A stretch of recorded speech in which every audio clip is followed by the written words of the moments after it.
Hey my loves, and welcome to September's Q&A video. How are you doing? I'm so excited for this video because, I'm currently feeling like I just want to connect more with you than through drawing alone. And many of you know about my plans to live stream already, but I just want to tell you one more time that I really look forward to it because it will allow me to talk to you in real time. And how cool is that? I don't think I've ever done that apart from on Instagram. And honestly, it doesn't feel that comfortable on Instagram because you have to choose which camera you use and you can't use two of them at the same time. So you basically have to choose to use the front camera or the rear camera. And I also can't seem to figure out a way to stabilize my phone so I can draw on live streams. So yeah, I'm very excited and I hope many of you will be able to attend the streams as well. I may have some other updates that I'll come up with later in this video, but I want to answer your questions first, so I don't answer any questions in advance. So let's start off with your questions first, and if I have anything to add, I can do that afterwards. Thank you so much for your entries, and I already look forward to answering them. You guys are amazing. Here we go. So the first set of questions is from Jane Haviland. I hope I pronounce your name correctly. I'm so sorry if I don't. I'm not good at that. So her first question is, what's the hardest part of being an artist? It's probably not knowing where it will all go. The good thing is that I believe that if I keep doing what I love, that people will feel that and that it will radiate onto the people I show my work to. And I feel like you guys are not just a community, but I treat and see you guys as a relationship I have with you.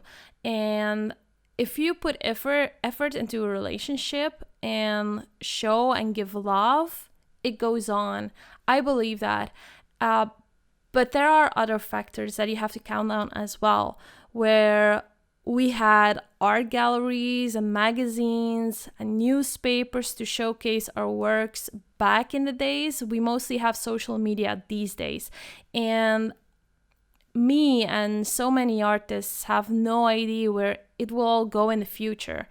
But let's be honest, I worked several jobs in the past and they were all super uncertain.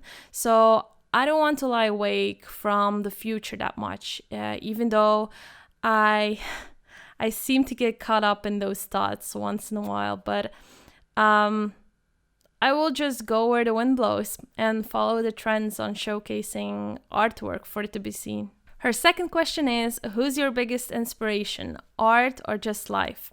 That's a hard one because there has been so many people that I found myself inspired with.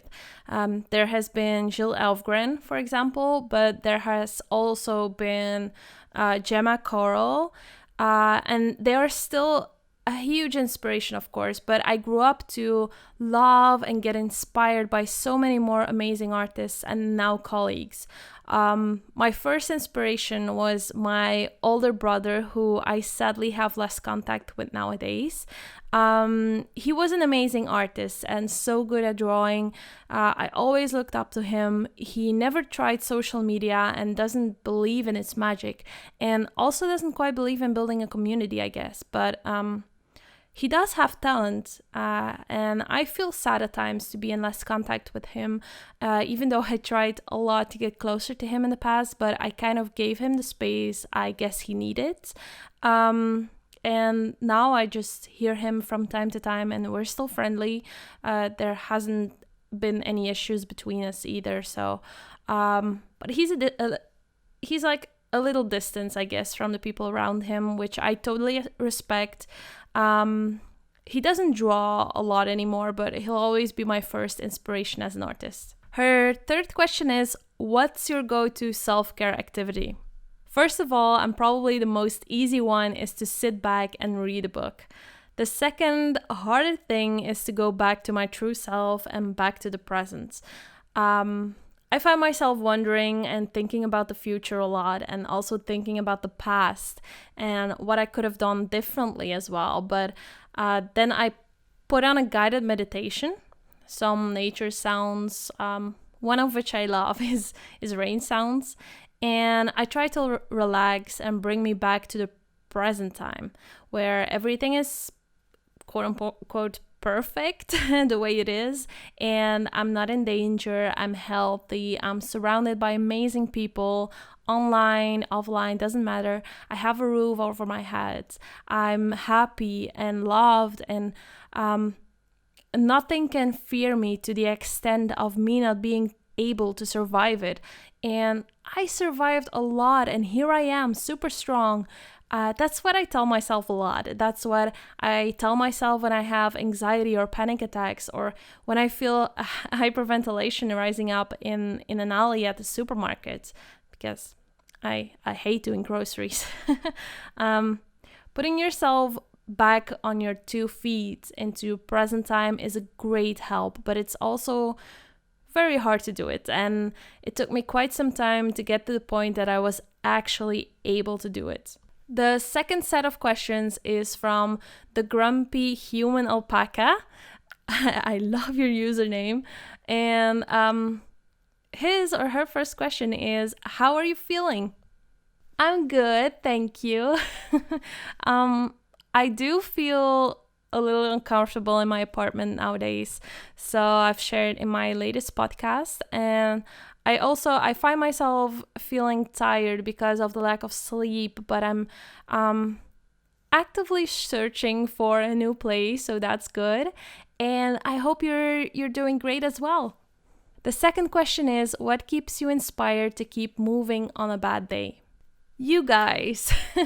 And I mean that with every cell in my body. You guys never seem to fail me when I have a bad day, and I never, ever feel alone.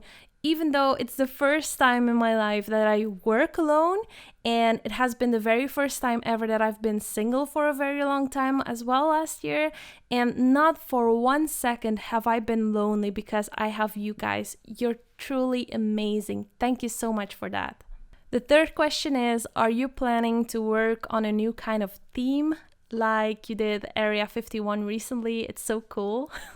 Thank you so much. I had such a blast making that wallpaper. I love holographic items as well, even though I don't own anything holographic because I can't pull off too many colored things. I usually wear black or blue. So I think for next month, it would be obvious to go for a Halloween theme, right? The fourth question is, when are we going to meet your boyfriend? If we are, that is. Yeah, well, I was already thinking about that as well.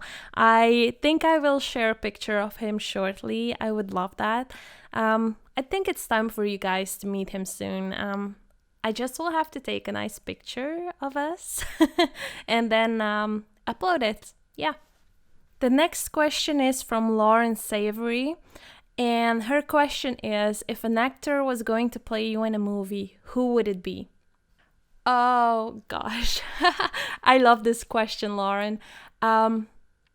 Definitely Emma Stone or Jennifer Lawrence. I can't decide, but I love them, and especially their humor. They are so great. The next question is from Lena, and she asked me, will you one day make a meeting around the world?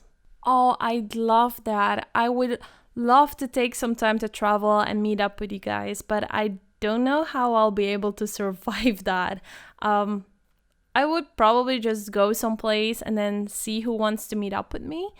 I don't know how other people do meetups though, so yeah, let me know how other people do that so I can have some inspiration regarding meetings. The next question is from Julia, and she asked me, how did you spend your time off with your boyfriend last month? It was truly amazing. We just basically did nothing. I read some books, he played some games.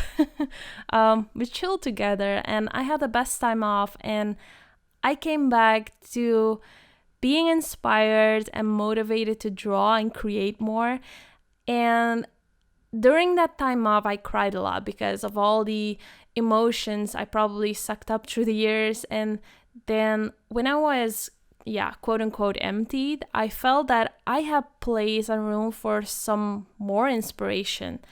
And that felt awesome.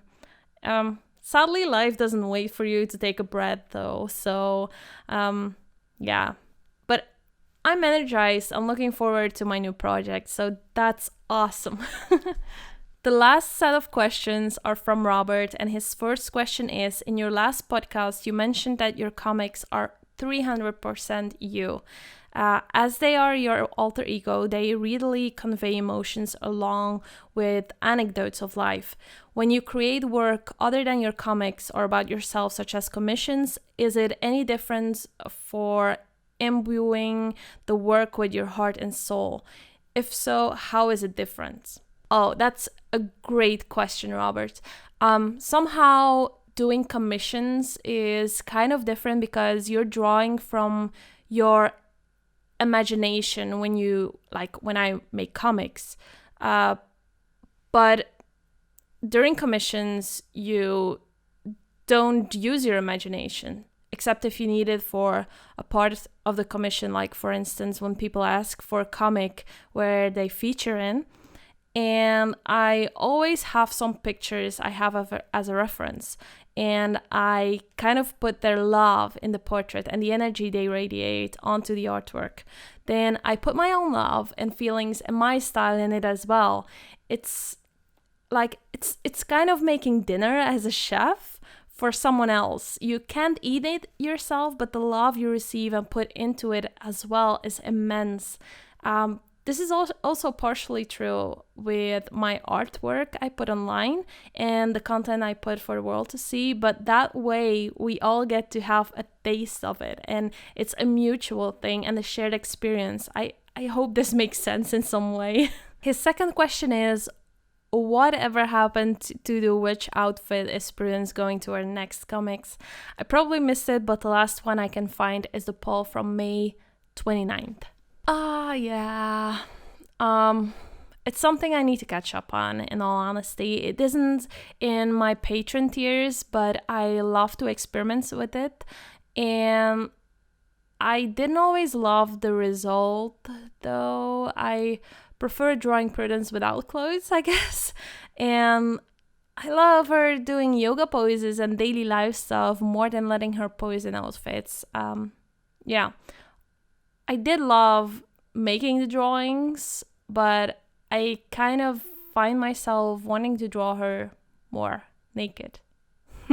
His third question is: what is the market for apartments like by you or near where you want to move? Have you started looking at apartments? I did start looking, and there are a lot of options, and I found some nice places already where I could live for the same cost as where I live now, for more living space, which is amazing. And now I just have to decide and do the whole moving thing. His fourth and final question is: have you decided where or which neighborhood or city you want to move to? Yeah, I haven't really decided upon one particular city yet, but I did decide I don't want to live in my current city anymore. There is so much negativity here that I'll be leaving behind, and it feels quite liberating just thinking about it. I was abused in the city, I was bullied, I was called names and was left heartbroken. I lost jobs and I lost myself. Everyone knew me from when I was very little as well, and so many people feel that they have the obligation to know all about my life and even through my personal space and boundaries. It doesn't really matter where I go to next, but I certainly don't want to stay here. I don't want to stay here. So that was the Q&A for this month, my loves. I hope you liked it. I personally have not much to add. One thing is that I had an exposition running against bullying in the city, not far from here. It isn't the city I live in, but it is a city not far from here. And a lot of local press attended the opening of the exposition, and I was so happy that there was so much attention for the anti-bullying campaign. I always wanted to raise my voice against bullying, and I feel like I can check off another thing off my bucket list, and I hope to help so many kind souls out there. And although I'll never lower my voice ever again, I'm glad that I could finally do it, and I will only shout louder if it means I can help someone out there. I'll hopefully be able to share some pictures of that night with you soon, so you can be there in a virtual kind of way as well. Thank you so much for your questions, you guys. You are amazing. I can't wait to show you my Inktober list, and I obviously look forward to connect with you a lot more in the future, and in a near future, that is. Thank you for being here, and I hope to see you again next month. I love you guys so much. Bye bye.